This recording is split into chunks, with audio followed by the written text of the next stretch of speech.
June 4 psycho Jagan Reddy పాలనకు తద్దిన రోజు అన్నారు ఎమ్మెల్సీ కావలి గ్రీష్మ.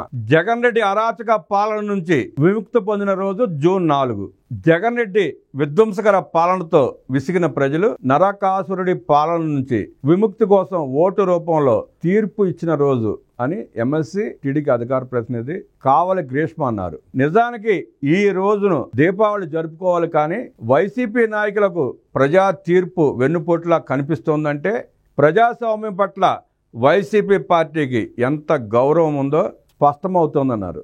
మద్యపాన నిషేధం అనే బూటకపు హామీతో అధికారంలోకి వచ్చి కల్తీ మద్యంతో 30,000 మంది అక్క చెల్లెమ్మలకు పసుపు కుంకుమ దూరం చేసి వెన్నుపోటు పొడిచింది జగన్ రెడ్డి కాదా అంటూ మండిపడ్డారు గ్రీష్మ.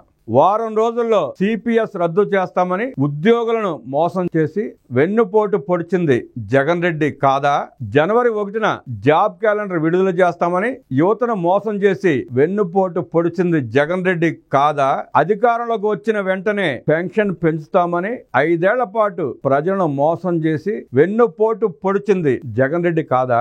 ఎంతమంది పిల్లలు ఉంటే అంతమందికి అమ్మఒడి ఇస్తానని మహిళలను వెన్నుపోటు పొడిచింది జగన్ రెడ్డి కాదా?